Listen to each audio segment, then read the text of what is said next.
प्रणाम यज्ञ पिता। आज्ञा करें, किस प्रयोजन से मेरा आह्वान किया? वृत्रासुर, मेरे यज्ञ पुत्र होकर मेरे शत्रु इंद्र से मित्रता करते हुए तुम्हें लाज ना आई? अपने यज्ञ पिता का गर्व खंडित करते हुए तुम्हें विचार ना आया? मित्रता में लज्जा कैसी यज्ञ पिता? इंद्र ने स्वयं ही लज्जित होकर मुझसे क्षमा याचना की है। और जब इंद्र ने स्वयं ही मित्रता का हाथ बढ़ाया तो शत्रुता रखने का अर्थ ही क्या रह जाता?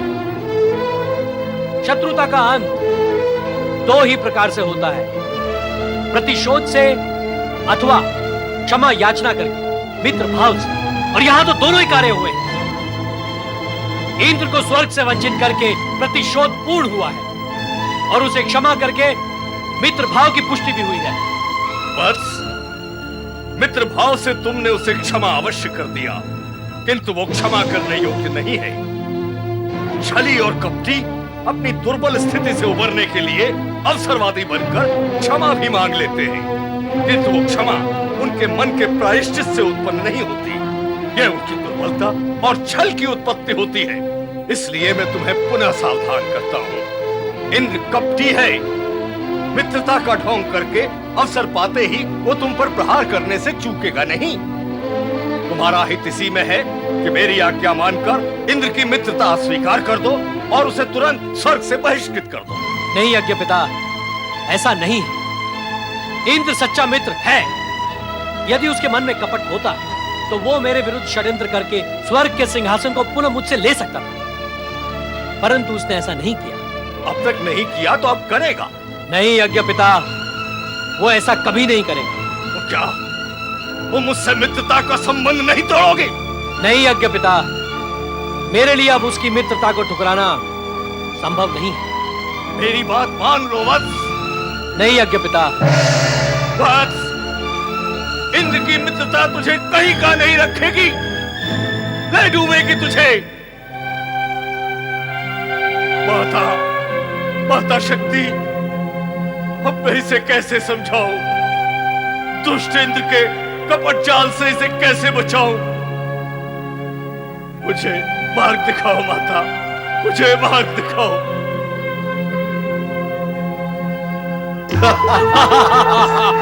स्वर्ग सम्राट वृत्रासुर की जय, देवराज इंद्र की जय। स्वर्ग सम्राट वृत्रासुर की जय, देवराज इंद्र की जय। स्वर्ग सम्राट वृत्रासुर की जय।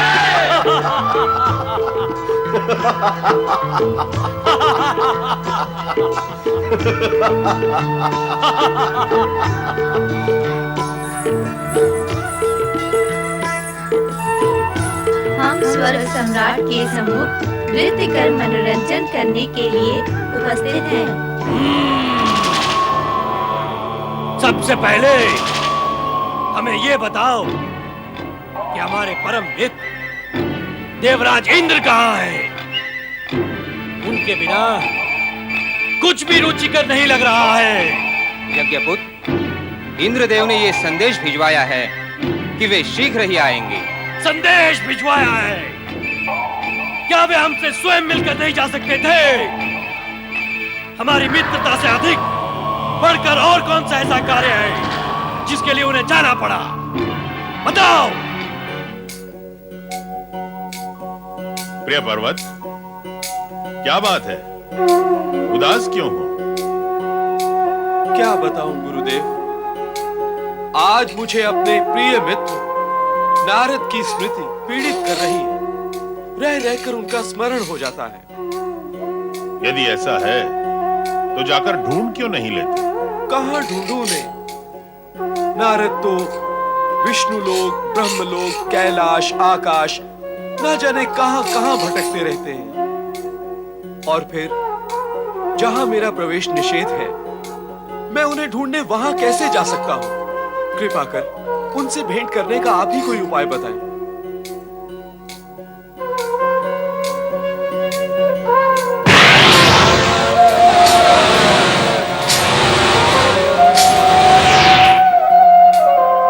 प्रिय पर्वत, तुम्हारा प्रेम और मित्र भाव का आकर्षण नारद को यहां खींचकर ला रहा है। अब तुम दोनों की भेंट शीघ्र हो जाए। जय जय ब्रह्मदेव। प्रणाम देवगुरु। कल्याण भव। कब होगा हमारा कल्याण देवगुरु? अर्थात मेरे कहने का ये अभिप्राय है कि क्या मेरे स्वामी सदा ही वृत्रासुर के मित्र बने रहकर स्वर्गाधिपति होने के गौरव से वंचित रहेंगे? प्रणाम देवगुरु। कल्याण भव। देवगुरु, जब तक देवराज इंद्र सचेत नहीं होते तब तक हमारा कल्याण कैसे होगा? वे वृत्रासुर की मित्रता में खोकर अपना गौरव भी भूल गए हैं। हम वृत्रासुर की जय जयकार करते करते अब थक चुके हैं देवगुरु। कुछ उपाय करे देवगुरु। देवराज को परामर्श दें कि वे वृत्रासुर का अंत करके पुनः देवलोक में देवगण का पूर्ण आधिपत्य स्थापित करें। वृत्रासुर का अंत करना इतना सरल नहीं है पवन देव, जितना कि तुम समझ रहे हो। असंभव भी तो नहीं है, कठिन अवश्य हो सकता है। किंतु जो कठिनाइयां हम भोग रहे हैं उससे अधिक कठिन तो नहीं होगा। वृत्रासुर के अंत का परिणाम भयंकर भी हो सकता है। देवराज इससे संकट में पड़ सकते हैं। अर्थात स्थिति ऐसी ही बनी रहेगी? देवगुरु, देवगुरु, मैं हर प्रकार के संकट का सामना करने के लिए तैयार हूं। तो फिर विलंब का क्या कारण है देवराज? मुझे वृत्तासुर से मित्रता तोड़ने का कोई उपाय नहीं सूझ रहा है। देवराज, मित्रता जोड़नी हो तो उपाय ढूंढने में कठिनाई होती है, किंतु मित्रता तोड़ने में तो कोई विशेष कठिनाई नहीं होनी चाहिए। मेरा विश्वास करो वरुण देव, मानो मेरी बात। आप देवगण, देवगुरु और देवी शची की सुरक्षा के लिए मैं भी वृत्तासुर से मित्रता का नाटक करते करते थक गया, ऊब गया हूं। यदि आप सबकी सुरक्षा की चिंता त्याग कर मैं उससे शत्रुता कर भी लेता हूं तो उसका परिणाम क्या होगा ये आप स्वयं विचार कर लें। नारायण नारायण, फिर तो ऋषि त्वष्टा ने सत्य ही कहा था। क्या कहा था ऋषि त्वष्टा ने? यही कि आप वृत्रासुर के साथ मित्रता नहीं मित्रता का ढोंग कर रहे हैं और उस पर अपना कपट जाल फैला रहे हैं। आप स्वयं ही कहें देवर्षि, इसके अतिरिक्त हमारे पास अन्य मार्ग ही क्या है? मैंने श्रीहरि के परामर्श के अनुसार वृत्तासुर से मित्रता की, किंतु इस मित्रता से मुझे अथवा देवगण को कोई लाभ नहीं हो रहा है। इस अप्रिय स्थिति के बोझ से हम सभी दबे जा रहे हैं। सोचते भी हैं कि यह सब कब तक सहन करना पड़ेगा। आपकी परिस्थिति, दुविधा, तर्क, इन सभी से सहमत होते हुए भी देवराज, मैं ये कहने के लिए बाध्य हूं कि मित्र के साथ विश्वासघात करना यह स्वयं के लिए भी घातक सिद्ध हो सकता है। देवर्षि, अरे मित्र पर्वत, मैं तो तुम्हीं से मिलने यहाँ आया था। आओ उस ओर चल के कुछ मन की चर्चा करते हैं। आओ। जय जय ब्रह्मदेव। गुरुदेव, आपने अभी अभी कहा था कि वृत्रासुर के अंत होने में कठिनाई है। क्या है वो कठिनाई गुरुदेव? हमें उसका समाधान भी बताएं। देवी सची, ब्रह्मदेव ने जब वृत्रासुर को वरदान दिया था तो उसके अंत का उपाय भी अवश्य सोच लिया होगा। ब्रह्मदेव देवताओं के शुभचिंतक हैं, आप उनसे पूछें। क्या पूछें गुरुदेव? यही कि वृत्रासुर का अंत कैसे होगा। अब हमें आपके परामर्श के अनुसार ही कार्य करना होगा देवगुरु। अब देवराज, यदि इससे पहले हमारे परामर्श से कार्य करते तो परिस्थिति प्रतिकूल नहीं अनुकूल होती। मैं मानता हूं देवगुरु, किंतु अब आपको भी हमारी एक प्रार्थना माननी होगी। वो क्या है? हम सब आपके नेतृत्व में ब्रह्मदेव के पास चलेंगे। हाँ देवगुरु, आपको ही हमारा नेतृत्व करना होगा।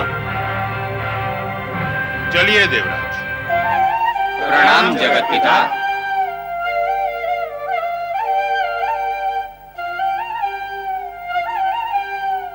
स्वर्ग पर आए संकट के समाधान के लिए हम सब आपकी शरण में आए हैं परमपिता।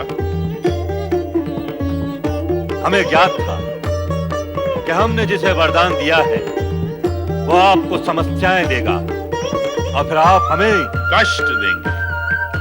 ब्रह्मदेव, कष्ट आपको न दें तो फिर और किसे दें? हमें ये कहने का तो अधिकार है ही नहीं कि आप असुरों को वरदान ना दिया करें ताकि वे हमें पीड़ा न दें।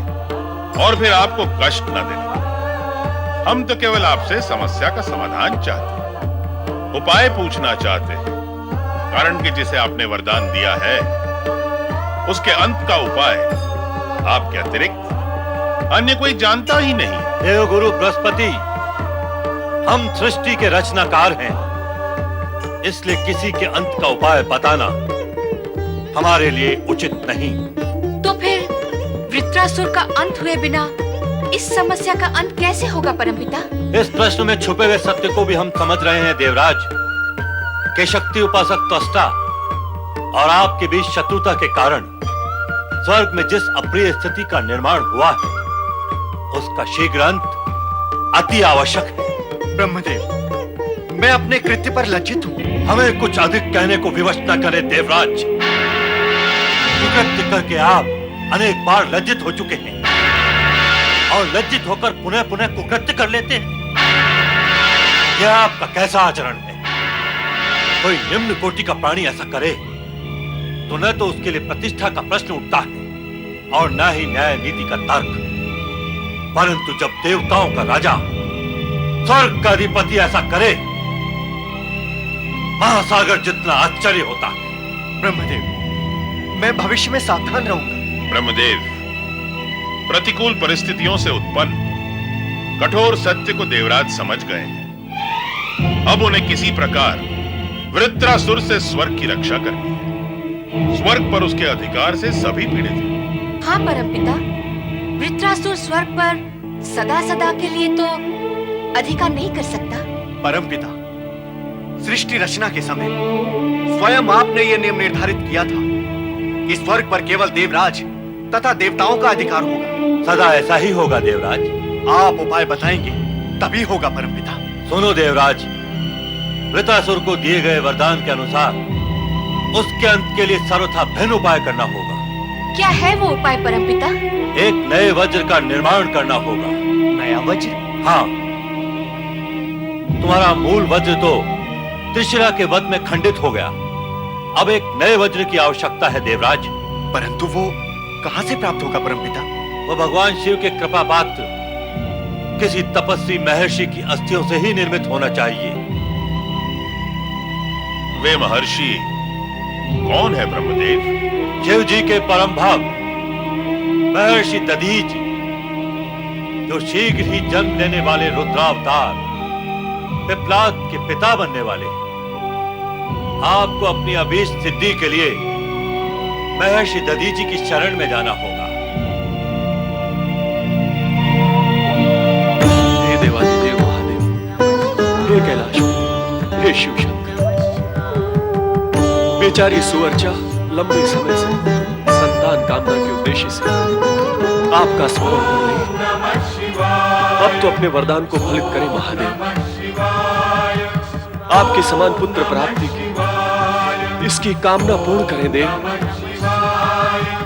ओम नमः शिवाय, ओम नमः शिवाय, ओम नमः शिवाय, ओम नमः शिवाय, ओम नमः शिवाय, ओम नमः शिवाय, ओम नमः शिवाय, ओम नमः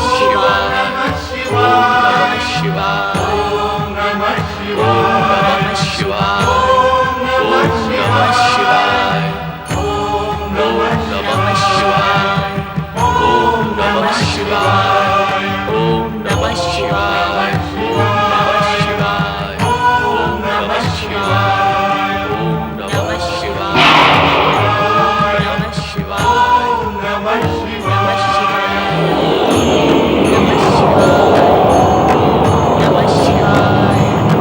नमः शिवाय,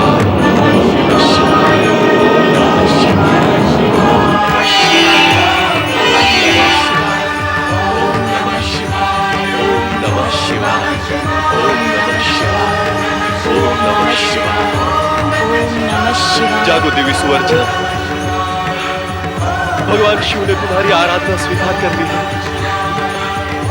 अब तुम शीघ्र ही रुद्रावतारी पुत्र की माता बनोगी। भगवान भोलेनाथ ने मेरी प्रार्थना स्वीकार कर ली। धन्य हो गया मेरा जीवन। जय भोले शंकर, आपकी कृपा पाकर मैं धन्य हो गई।